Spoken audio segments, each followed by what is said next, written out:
Network initiative.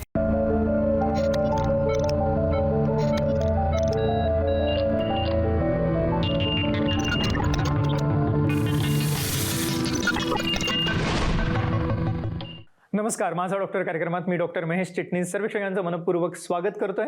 आपल्याच्या कार्यक्रमाचा विषय आहे तो आहे ऑपरेशन टाळण्यासाठी आयुर्वेद, ज्यामध्ये विशेष करून मेंदूचे आजारांवरती विना ऑपरेशन कशी मात करायची याविषयी साक्षात धन्वंतरी समान असणारे, ज्यांची निवड राष्ट्रीय आयुर्वेद गुरुपदी झालेली आहेच, पण शासनाचा राष्ट्रीय धन्वंतरी पुरस्कार देऊन सन्मानित केलेले असे वैद्यराज समीर गोविंद जमदग्नी सर आपल्याच्या कार्यक्रमात सहभागी झालेले आहेत. तर मी आपली सर्व ओळख करून देतोय वैद्यराज समीर गोविंद जमदग्नी सरांची. नमस्कार सर. नमस्कार.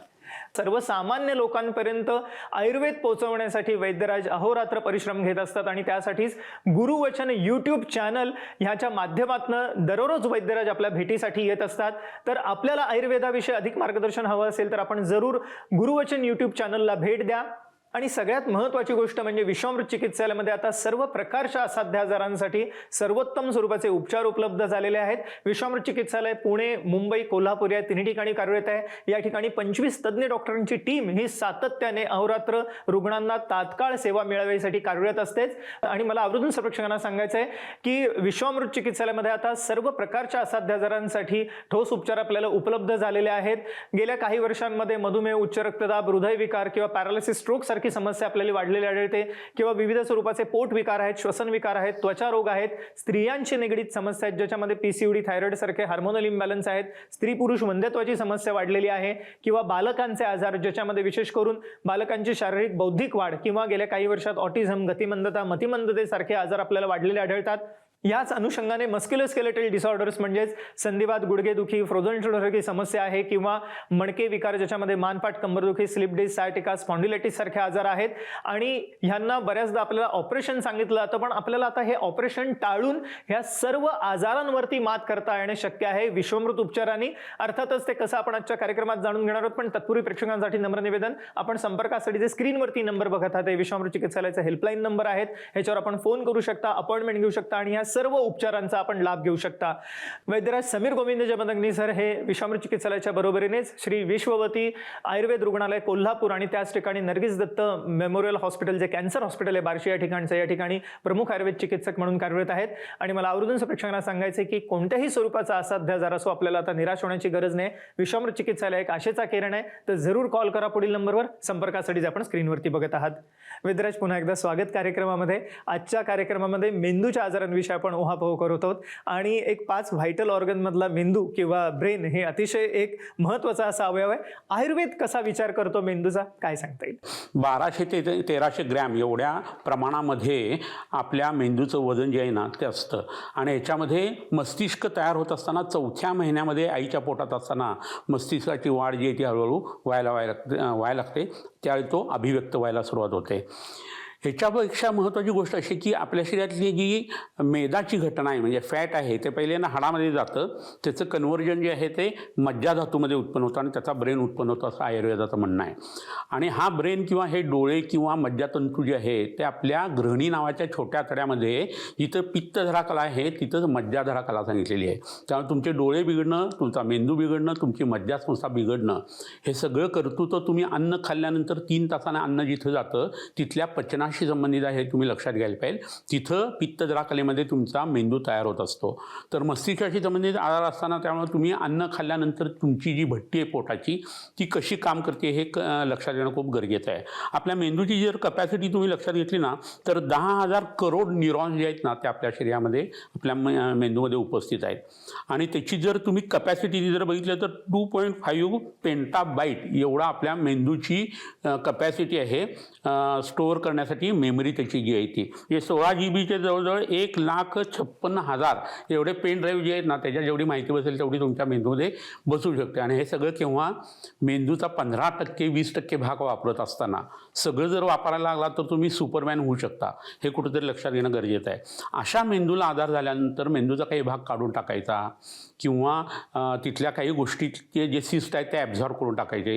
हे करण्याच्या आधी जरा तुम्ही विचार करायला पाहिजे की पोटावरती काम करून मी मेंदू सुधारू शकतो का, मी पथ्य पाळून ह्या गोष्टी होऊ शकतात का, मी प्राणायाम करून ह्या गोष्टी सुधारू शकतात का, हे सगळं जाणून घेण्यासाठी तुम्हाला जवळच्या वैद्याचा आधार घ्यायला लागेल. आणि त्याची जी सुरुवात आहे त्याचं जे महत्त्वाचं तत्त्व आहे हे समजण्यासाठी आजचं लेक्चर आहे असं तुम्ही जरी म्हटलं तरी काही वावगं ठरणार नाही आहे. तर हा सगळा भाग सांगत असताना हा मेंदू आपल्या लहान आतड्यात तयार होतो आणि बिघडतो सुद्धा तिथं असं जर असेल तर आपलं खाणं पिणं वागणं आणि व्यसनं ही खूप मोठ्या प्रमाणात ह्याचा रोल प्ले करत असतात. आणि ह्या हिशोबानेच या मेंदूच्या आजाराची कारणं काय आहेत आणि लक्षणं काय आहेत आणि मेंदूचा आजार हा शरीरामध्ये कसा घडतो हे आता आपल्याला बघायचं आहे. एक मोलाचं विवेचन केलं आपल्याला आता राष्ट्रीय आयुर्वेद गुरु आणि शासनाचा धन्वंतरी पुरस्कार प्राप्त झालेले वैद्यराज समीर गोविंद जमदग्नी सरांनी मेंदूच्या संकल्पनेविषयी किंवा मेंदूच्या आजारांविषयी आणि मला आवर्जून सर्वांना सांगायचं की मेंदूशी निगडीत कोणतीही समस्या असो, मेंदूचा आजार म्हटलं की आपल्या डोळ्यासमोर पहिलं येतं ते पॅरालिसिस किंवा स्ट्रोक ज्याला म्हटलं जातं, पक्षाघात, अर्धांगवायू म्हटलं जातं, ज्याच्यामुळे लुळेपणा येऊ शकतो किंवा त्याच अनुषंगाने मेंदूमधल्या असणाऱ्या गाठी म्हणजेच ब्रेन ट्युमर्स आहेत, डिमेन्शियासारखा आजार किंवा स्मृतिभ्रंशासारखा आजार आहे किंवा त्याच अनुषंगाने विविध इतर आजार, मल्टिपल स्क्लेरोसिस झाले, मेंदूशी निगडीत इतरही ज्या समस्या आहेत ज्याच्यामध्ये ब्रेन इंजुरी किंवा हेड इंजुरी ज्याच्यामध्ये आपल्याला विविध स्वरूपाची लक्षणं दिसतात किंवा त्याच अनुषंगाने सीझर्स किंवा ज्याला इपिलेप्सी म्हटलं जातं, अशा विविध स्वरूपाच्या मेंदूच्या आजारांसाठी आता विश्वाम्र चिकित्सालय एक आशेचा किरण आहे. तर ह्या निगडीत कोणतीही समस्या असो आपण निराश होऊ नका. विना ऑपरेशन आपल्याला ह्या सर्व आजारांवरती मात करता येणं शक्य आहे. एवढंच नाही तर इतरही विविध आजार ज्याच्यामध्ये मधुमेह, उच्च रक्तदाब, हृदयविकारासारखे आजार आहेत किंवा पोटविकार, श्वसनविकार, त्वचारोग आहेत किंवा संधिवात, गुडघेदुखी, मानपाट कंबरदुखीसारखी समस्या आहे, बालकांचे आजार आहेत, स्त्रियांचे आजार आहेत, सर्वांसाठी सर्वोत्तम उपचार तेही आपल्याला विना ऑपरेशन आता उपलब्ध आहेत विश्वाम्र चिकित्सालयामध्ये. तर जरूर कॉल करा पुढील नंबरवर. संपर्कासाठी जे आपण स्क्रीनवर बघत आहात. सर आता आम्हाला आपण सांगितलं की कारणं आणि लक्षणांचा उहापोह आपण करणार आहोत. आता काय सांगता येईल? मज्जा बिघडवणारी वेगवेगळी कारणं आहेत. त्याच्यामध्ये विरुद्धासन हे एक प्रकरण सांगितलेलं आहे. केळी आहेत आणि दूध एकत्र करून खाल्लं, मुगाच्या डाळीची खिचडी घेतली त्यात दूध घातलं आणि ते खाल्लं, मासे आणि दूध एकत्र खाल्लेलं आहे, जेवलेलं आहे आणि पटकन व्यायाम केलेला आहे किंवा आंघोळ केलेली आहे, उन्हातून आलेलं आहे पटकन आंघोळ केलेली आहे. तर हे सगळं प्रकरण जे आहे ना ते मज्जाधातूला बिघडवतं आणि तुमच्या मस्तिष्काशी संबंधित जे आजार आहेत ते त्यांनी खूप मोठ्या प्रमाणात ती वाढायला लागतात. तर हा सगळा भाग जेव्हा होतो त्यावेळी मग मस्तिष्क बिघडतो कोणत्या पद्धतीने हे बघणं खूप गरजेचं आहे. आणि त्याच्यामध्ये पहिलं म्हणजे न्यूरो डिजनरेटिव्ह असे चेंजेस जे आहेत ते व्हायला लागतात. मज्जातंतूंचा ऱ्हास होणं, मेंदूचा ऱ्हास होणं हा जो प्रकार आहे ना तो बऱ्याच वेळेला आपल्याला अल्झायमर आणि पार्किन्सनमध्ये आढळून येतो. ह्याच्याबरोबरीने बऱ्याच वेळेला मस्तिष्काचा क्षय होणं म्हणजे ब्रेन ॲट्रोफी जे ना वयानुसार जे आहे ती याच्यामुळे व्हिगरसली व्हायला लागते, असा एक प्रकार याच्यामध्ये दिसतो. दुसऱ्यामध्ये काय होतं, व्हॅस्क्युलर म्हणजे रक्तवाहिन्या ज्या आहेत आपल्या ब्रेनमधल्या, सर्कल ऑफ विलिस नावाचा जो भाग आहे त्याच्यामध्ये कुठेतरी ॲन्युरिझम वगैरे होऊन त्या फुगवटी वगैरे यायला लागते रक्तवाहिन्यांना, असा बऱ्याच वेळा भाग होतो. किंवा काय होतं, स्ट्रोक बसतो आणि रक्तवाहिनी जी आहे ती तिथली फुटायला लागते. अशा पद्धतीने सुद्धा ह्या कारणांच्यामुळे हा आजार उत्पन्न होतो. जंतू संसर्ग म्हणजे कानातून, नाकातून, आपल्या नाकात नासाही शीर्षोद्वारम तेन तद व्यापित हंतितान असं म्हटलेलं आहे. तर नाकातनं जी इथिमॉइड बोन आहे त्यातनं खाली येणारे या ऑल्फॅक्टरी नर्व्ज आहेत तिथनं इन्फेक्शन जर वरती मेंदूकडे गेलं तर तुम्हाला नाकाचा संसर्ग जो आहे खूप जुनाट सर्दी जी आहे ना ती सुद्धा तुम्हाला त्रासदायक होऊ शकते, घातक होऊ शकते, एस्पेशली तुमच्या मेंदूच्या हिशोबाने. तर हा भाग जो आहे तो तुम्हाला संसर्गाच्या हिशोबाने लक्षात घ्यायला लागतो. काही वेळेला आघातातून आजार उत्पन्न होतात म्हणजे डोक्याला मार लागलेला आहे, पडलेला आहे, फोर्सेस डिलिव्हरी झालेली आहे आणि त्या मुलाचा मेंदू जो आहे तो चिंचोळा झालेला आहे, असं सुद्धा आपल्याला एकंदरीत बऱ्याच वेळा बघायला मिळतं. ह्याच्याबरोबर जन्मजात विकृती बऱ्याच वेळेला मस्तिष्कांच्यामध्ये असतात. ऑटोइम्युन काही डिसिजेस असतात आणि त्याचा परिणाम म्हणून तुम्हाला मस्तिष्कामध्ये त्रास होत असतो. एस्पेशली मल्टिपल स्क्लेरोसिस नावाचा जो आजार आहे त्यामध्ये मज्जातंतूच्या वरचं शीत जे आहे ते निघून जातं, असा हा आजार उत्पन्न होतो. अपस्मार किंवा फिट्स हे ह्या सगळ्या आजारातून कारणातून उत्पन्न होणारा मस्तिष्काशी संबंधित आजार आहे आणि त्याचा परिणाम म्हणून तुम्हाला फिट्स येणं सुरू होतं. तर ही काही कारणं आपण बघितली आणि मस्तिष्क कसा बिघडतो ह्याच्याविषयीचा उहापोह आता आपण केला. ह्याच्यातून उत्पन्न होणारी लक्षणं आणि ऑपरेशन करण्याची पाळी केव्हा येते हा भाग जो आहे ना तो याच्या पुढे आपल्याला बघायचा आहे. पण याच अनुषंगाने इतरही विविध असाध्य आजार ज्याच्यामध्ये पोटविकार, श्वसनविकार, त्वचारोग आहेत, संधिवात, गुडघेदुखी, मानपाट कंबरदुखीसारखी समस्या असो, बालकांचे निगडीत समस्या आहेत किंवा स्त्रियांशी निगडीत आजार आहेत, थायरॉइड किंवा PCOD सारखे हार्मोनल इम्बॅलन्स आहेत, स्त्री पुरुष वंध्यत्वाची समस्या आहे, विशेष करून मला सांगायचं वाटतं कान नाक घशाचे आजार किंवा डोळ्यांचे आजार आहेत, कोणत्याही स्वरूपाचा आजार असो आपल्याला आता विना ऑपरेशन उपचार घेता येणं शक्य आहे विश्वामृत चिकित्सालयामध्ये. त्यासाठी फक्त आपल्याला कॉल करायचा आहे पुढील नंबरवर. संपर्कासाठी जो आपण स्क्रीनवरती नंबर बघत आहात हा विश्वामृत चिकित्सालयाचा हेल्पलाईन नंबर आहे. विश्वामृत चिकित्सालय आता पुणे, मुंबई, कोल्हापूर तिन्ही ठिकाणी कार्यरत आहे. या नंबरवरती आपण फोन करू शकता, अपॉइंटमेंट घेऊ शकता आणि या सर्व उपचारांचा लाभ घेऊ शकता. तर सर, एकंदरीतच आता ऑपरेशन करण्याची वेळ कधी येऊ शकते मेंदूच्या आजारात आणि कशा रीतीने ते करता येईल? बरोबर आहे. आता ऑपरेशन करा असं डॉक्टर केव्हा म्हणतात, तर तीव्र डोक्याच्या वेदना आहेत आणि त्या कशानेच थांबत नाही आहेत, तर ऑपरेशन करणं हे गरजेचं असतं. श्वासाची जी सेंटर्स आहेत किंवा हृदयाचं काम करणाऱ्या ज्या गोष्टी आहेत, मेड्युला ऑब्लांगेटा आणि पॉन्समध्ये या गोष्टी असतात मेंदूतल्या रचनेमध्ये, तर तिथं जर आजार असेल आणि ती ट्यूमर असेल तर तिथं ऑपरेशन करणं हे महाकर्म कठीण असतं आणि ट्यूमर वाढला तरी मरण हे ठरलेलं असतं. तर अशा वेळेला ऑपरेशनचा सल्ला डॉक्टर बऱ्याच वेळा देत असतात. याच्याबरोबरीनं असं होतं की तिथल्या वेदनांच्या बरोबरीनं ट्यूमरचा आकार वाढत चाललेला आहे आणि जलशीर्षक नावाचा जो आजार आहे तो उत्पन्न व्हायला लागला आहे. क्रेनियल प्रेशर, जे इंट्राक्रेनियल प्रेशर आहे ते त्याच्यामध्ये वाढत असतं. लाक्षणिक उपशम कितीही तुम्हाला दिला, औषधी दिली तरी तुमच्या वेदनाही कमी येत नाही आहेत आणि तुमच्या कोणत्याही शरीरातल्या प्रक्रियेशी संबंधित ज्या चांगल्या गोष्टी व्हायला पाहिजेत त्या होत नसतील तर नाकातून किंवा कानातून रक्त येते आणि तो आजार जो आहे तो मस्तिष्काशी संबंधित असा आहे. CASF जे आहे म्हणजे आतलं सेरिब्रोस्पायनल फ्लुइड जे आहे ते नाकातून वगैरे कुठून लीक जर व्हायला लागलं तर तुम्हाला ऑपरेशनचा विचार जो आहे ना तो बऱ्याच वेळा केला जात असतो. याच्याबरोबरीने कोणत्याही ट्रीटमेंटचा वापर होत नाही, संसर्गासाठी सुद्धा नाही, वेदनेसाठी सुद्धा नाही आणि एकंदरीत त्या पेशंटचं प्रोग्नॉसिस आहे जे ते खूप खराब आहे असं जर व्हायला लागलं ना तर मग ऑपरेशनचा सल्ला, शंट टाकणं, क्रेनिओटॉमी करणं, ट्यूमर जे आहे ते काढून टाकणं किंवा ते ॲब्झॉर्ब करून टाकणं, अशा पद्धतीची ऑपरेशन जी आहे ती केली जात असतात. तर अशा वेळेला आयुर्वेद काय विचार करतो ते मगाशी मी सांगितलं त्या पद्धतीने हे उत्तम अंग असल्याकारणानं त्याच्यामध्ये नस्याचा वापर करून घ्यायचा. हृदयाला आणि वृक्काला बळ देणारी ट्रीटमेंट करायची. त्याच्याबरोबरीनं वमन आणि विरेचनाचा वापर करून शरीरातले दोष काढून टाकायचे आणि बस्तीचा वापर करून तुमचा मस्तिष्क सुधारण्यासाठी जे प्रयत्न आहेत ते करायचे. गाठी नष्ट करणारी जी औषधं असतात त्याच्यामध्ये कांचनार गुळगुळ, रौद्ररस, शुल्बसिंधूर अशी औषधं पोटात घ्यायची. मांसपाचक आणि मेदोपाचक याच्यावर अस्थिमज्जापाचक ही औषधं द्यायची. डोक्यावरती बांबू शूट, हळद आणि वेखंडाचे लेप करायचे आणि याच्याबरोबरीनं जर तुम्ही कर्ण पूर्ण करायला लागलात आणि गाठी कमी करणारा आहार जर सुरुवात केली, गाठी कशाने उत्पन्न होतात, दही जास्ती खाणं, पनीरची सारखे पदार्थ जास्ती खाणं, मांसाहार जास्ती खाणं, कीटकांचे दंश वगैरे होणं यांनी हे गाठी वाढत असतात. कपालभाती प्राणायामसारखा एक प्राणायाम केला तर सफरचंदा एवढ्या गाठी ज्या आहेत त्या सुपारी एवढ्या बारीक होऊ शकतात 3 ते 4 महिन्याच्या कालावधीमध्ये. फक्त 20-20 मिनटं 2 वेळा कपालभाती करून सुद्धा. पालकासारखी भाजी आहे ती पोटात गेली तर ती गाठी नष्ट करते. कांचनार किंवा आपटा जो आहे तो गाठी नष्ट करत असतो. तर या गोष्टी आपल्याला कल्पना नसते. याच्याबरोबर जळवांचा वापर करणं, अग्निकर्म करणं, विद्धकर्म करणं हे जर तुम्ही करायला लागलात तर मस्तिष्काशी संबंधित अनेक आजार हे कमी यायला लागतात. सकाळी उठल्यानंतर घृतपान करणं, गाईचं तूप पिणं किंवा कल्याण घृतासारखं घृत जर तुम्ही प्यायला सुरुवात केली तर मस्तिष्कातला आजार कमी होऊ शकतो.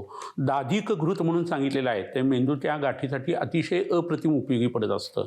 तर ह्या सगळ्या गोष्टींची लोकांना कल्पना नसते आणि त्याच्या मागचा जो सैद्धांतिक विचार आहे त्याची कल्पना नसते. तर तुम्ही लोक हे जाणून घ्या जवळच्या वैद्याकडनं आणि तुम्हाला जर ह्या पद्धतीचे आजार असतील तर त्याचा वापर करून तुम्ही लवकरात लवकर बरे व्हा.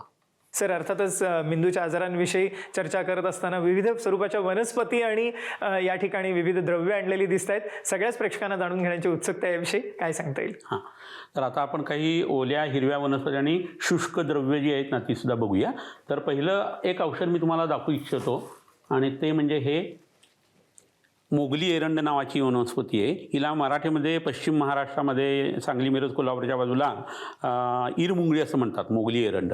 तर हे जर तोडलं पाण्याचं तर त्याच्यातनं सिमेंटसारखा एक स्राव येतो. अतिशय तीक्ष्ण वनस्पती आहे ही. आपले जाणते राजे छत्रपती शिवाजी महाराज यांनी यांच्या फळांचा वापर मशालीसारखा केलेला होता. त्यात तेल असायचं आणि काट्याला टचून ते पेटवून नंतर गुहेतून किंवा रस्त्याने जाताना त्याचा रात्रीच्या वेळेला उपयोग केला जायचा. तर या वनस्पतीचं तेल सिद्ध करून किंवा तूप सिद्ध करून जर अंगाला लावलं गेलं, डोक्याला लावलं गेलं तर शरीरातल्या कोणत्याही गाठी ज्या आहेत त्या झपाट्याने कमी यायला लागतात. तर ही अप्रतिम उपयोगी वनस्पती आहे. याचा वापर निश्चित करायला पाहिजे. शेताच्या फेन्सिंगला ही वनस्पती युजली लावली जाते. दुसरी वनस्पती इथे एक आहे ती आता मी तुम्हाला दाखवतो आणि ती म्हणजे बांबूची ही पानं आहेत. तर बांबू शूट्स आत्ता पावसाळ्याच्या मध्याला जे आपल्याला मिळतात ना ते घ्यायचे. हळद आणि वेखंड हे एकत्र कुटून जर त्याचा लेप डोक्यावरती केला गेला तर कवटीच्या हाडातून आतपर्यंत त्याचं हळूहळू क्रामण होत जातं आणि रक्तवाहिन्यांशी संबंधित मेंदूचे आजार जे आहेत ते यांनी कमी यायला लागतात आणि त्याच्याबरोबरीनं नवीन रक्तवाहिन्या तयार होण्याच्या हिशोबाने जे काही व्हायला पाहिजे, एन्जिओजेनेसिस ज्याला म्हणतात ना, तो भाग इतर ठिकाणी आपल्याला हृदयासाठी वगैरे ही वनस्पती वापरता येते. कोजागिरी पौर्णिमेला जे खिरीतनं औषध दिलं जातं त्याच्या पानांचा रस असतो आणि कोजागिरीच्या दिवशी याच्यातनं पानांचा रस बऱ्यापैकी निघतो. इतर वेळेला हे कोरडं असं औषध आहे. तर मस्तिष्काच्या आजारासाठी हा लेप तुम्ही वापरून बघावा.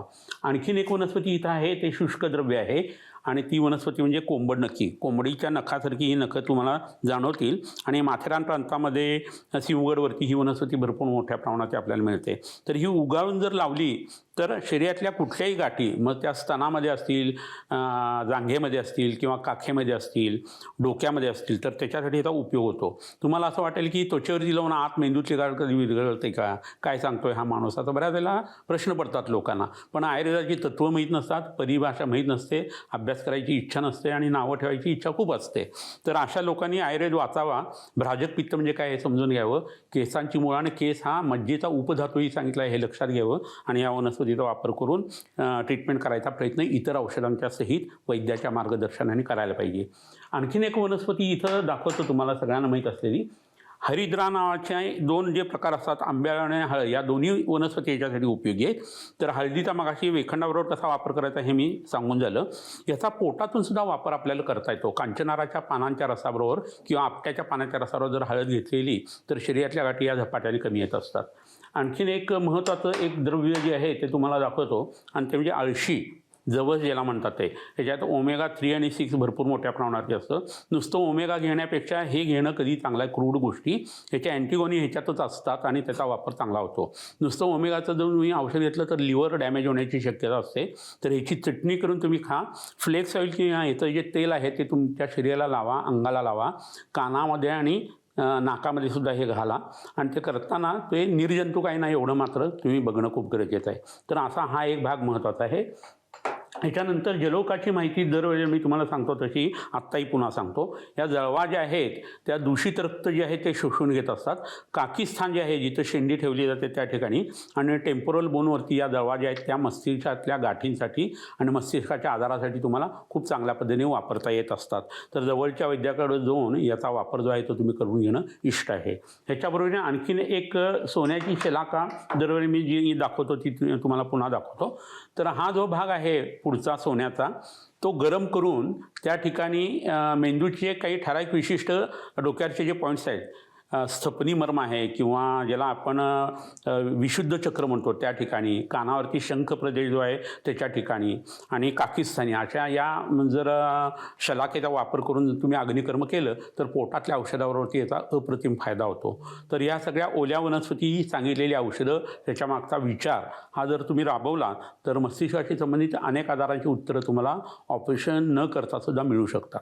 आजच्या कार्यक्रमात आपण मेंदूच्या आजारांविषयी मार्गदर्शन घेतलं, ज्याच्यामध्ये पॅरालिसिस, स्ट्रोक किंवा ज्याला अर्धांगवायू पक्षाघात म्हटलं जातं, ज्यामुळे लुळेपणा येऊ शकतो.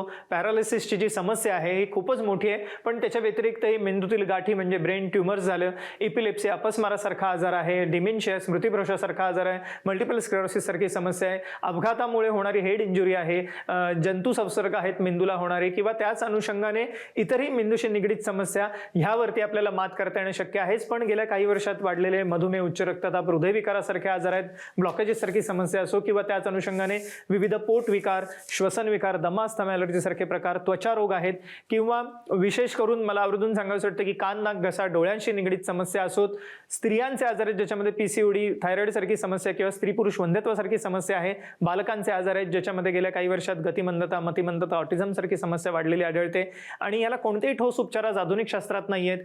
किंवा मस्क्युलोस्केलेटल डिसऑर्डर, आपल्याला करोनानंतर किंवा तापानंतरची सांधेदुखी आपल्याला दिसतेच, पण वयोमानापरत्वे होणारी संधिवात गुडघेदुखी आहे, मणके विकार ज्याच्यात मान, पाठ, कंबरदुखी, स्लिप डिस्क, सायटिका, स्पॉन्डिलायटिस सारखे आजार दिसतात आणि हे सर्व आजार आपल्याला आता विना ऑपरेशन बरे करता येणे शक्य आहे विश्वामृत चिकित्सालयामध्ये. या ठिकाणी कॅन्सर सारख्या आजारांवरती सुद्धा मूलभूत संशोधन आज होत आहे. त्यामुळे ब्लड कॅन्सर किंवा गाठीचा कर्करोग असो, आपल्याला निराश होण्याची गरज नाहीये.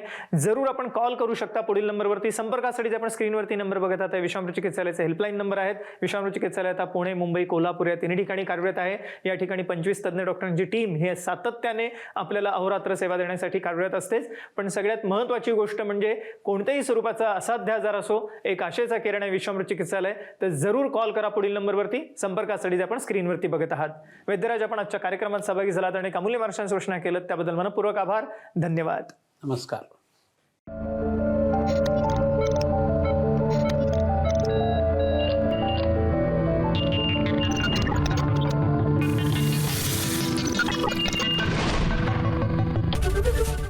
एबीपी माझा, उघडा डोळे बघा नीट.